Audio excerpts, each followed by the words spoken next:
What's going on? Jake here with Uncommon EDC, and today we're taking a look at the Swiza D01. Picked this one up on Amazon a few months back because I thought it looked like an interesting alternative to the Victorinox, and it definitely is that. It's a neat alternative. It's certainly not a replacement though. And so the thing that was most interesting about Swiza as an alternative versus some of the alternatives that I've checked out in the past is that it's also Swiss made. So I have some USA made alternatives, Italian made, Chinese made, but this is the first one that's also made in Switzerland, which made it interesting. And I was curious how it would hold up versus the original. Now, I will say that I was just interested in checking one of these out, but wanted to go with best bang for my buck. So I ended up picking this model up because at the time, this color combo of this model was $20 on Amazon. And so if I were doing it again, I probably would have went with a different model, most likely the D04. Just because this doesn't really have tools that are suited to the daily uses that I use my Victorinox for. And so I think I could have gotten a more optimized tool set that I would have enjoyed a little bit more. But the tools on here are fine. It's just not my preferred tools. And so the price difference between those though is about $30. So I would have been paying $50. Gotten a lot more function out of it though.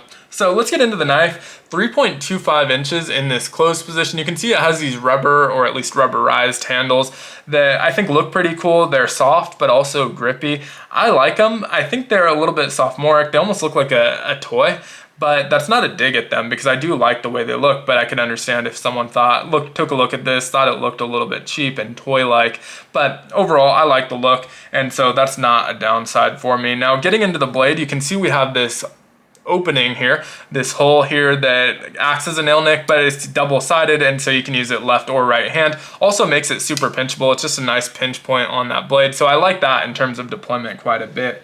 One thing that's interesting about this blade is that it's a liner lock. You can see here, you don't have a lot of access to the liner, which was one of my initial complaints. And I showed this in a video. I don't even remember why or what video, but I showed it in a video and someone mentioned that the crosshair may be a button, and they were absolutely correct. I apologize to them. I tried looking for that comment, couldn't find it, but that is a button that pushes on that liner lock so that you can disengage the lock and close the blade. So that's really interesting.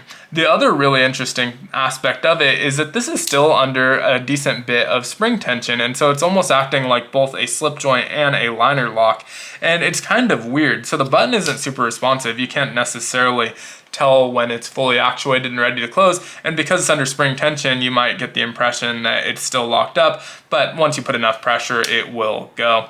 Now that does also lead to a little bit of front and back blade play. Actually a decent amount. No side to side blade play, but we do have a decent amount of front and back, and that's not really the end of the world to me, honestly. I would prefer front and back blade play to side because most of the time you're putting enough pressure on the blade to be pushing it back. You're not going to notice that when you're actually cutting, so not the end of the world there. 2.95 inches on this blade, so it should be legal most places except for that it's a locking model. So if you have that non-locking restriction, this one's not going to be legal, but in terms of length, should be legal most places. 440 HC on the steel, which is a stainless steel. This one also happens to be coated, although it's available in non-coated versions. Drop point style blade, and the only other criticism I have of this, the coating does hold up pretty well. Most of that's just kind of regular cutting marks from whatever I was cutting, mail or cardboard boxes, that sort of thing. But up at the top, you might see a little bit of more wear towards that tip. And that's because there's a significant amount of blade rub on this between the reamer and the blade. Whether you're opening the blade, and you can even hear it, it just kind of scrapes up as you open and close it. Or if you're opening the reamer punch, it has a little bit of rub in a different spot, but either way, it's leaving a mark towards the tip of that blade, which eventually is going to completely wear off that coating. Right now, there's a little bit of silver showing through, but not so bad. But not something you typically see in a Victorinox. I know it's not unheard of, but it's not as common, and this is the first example I picked up from Swiza, and the first one already has blade rub, so not a good sign of things to come. It's not a deal breaker for me, but it is a little bit annoying, especially with the punch and reamer here. Nice tool overall, not a tool that I get a ton of use out of, but it is sharp, has a nice point on it. Only downside I've heard many people mention is the small hole is only great for just the smallest of threads. Can't put a lot through that hole. But the big downside here is that sometimes with this blade, and it doesn't happen every time, probably not even 1 in 10 times, but occasionally when you're closing this will actually get caught on the tip of the blade. So not really giving us that issue. Maybe I can force the issue a little bit by putting some pressure on this blade. There we go, kind of snapped it out of place. And still not having that issue. So obviously not that common, but I have closed this on more than one occasion where it just wouldn't close because it got caught on the tip of the blade. So that's another really kind of annoying thing there. We do have a 5-turn corkscrew, which is nice. Not a tool that I use a ton. I don't drink a lot of wine. I know people use it for knots as well. I think I would have gotten better use out of that Phillips screwdriver instead, which is why I said the D04 is probably better suited to my daily needs.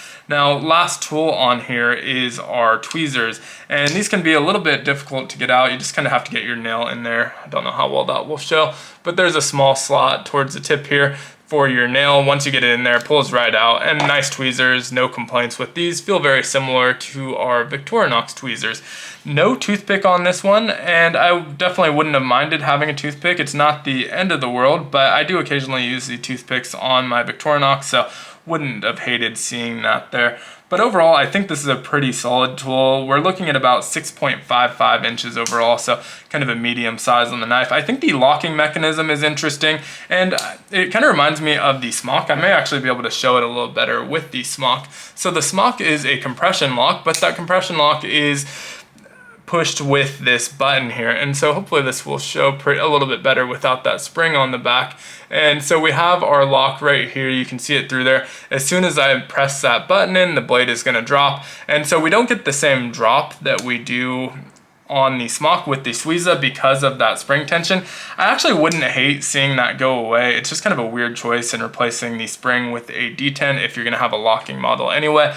But it is interesting mechanism, something you don't see a whole lot, and so kind of cool also. But really interesting alternative, made in Switzerland. It doesn't seem to me like the quality is there. The blade cuts fine. I've used it quite a bit and I'm happy with the performance of it. Just, you know, seems like they cut some corners in terms of QC. Now, it wouldn't preclude me from ever buying another one. In fact, I do think that I am going to get the D04 at some point just to get one a little bit more suited to my needs and give it a more fair shake. But happy I checked this out. I think they're interesting, and if it's something where if you don't have a Victorinox, I definitely wouldn't recommend starting with the Swiza. Go with the Victorinox, you're getting better quality, and just the history of it, the track record of the quality that you're getting is worth it to go with the Victorinox. But if you already have all of the Victorinoxes that you need and you just want to check out some alternatives, this is kind of a cool one. So would love to hear your thoughts on it down in the comments below. And as usual, if you enjoyed the video, consider liking, commenting, subscribing, or joining the channel as a member. All help the channel out a ton,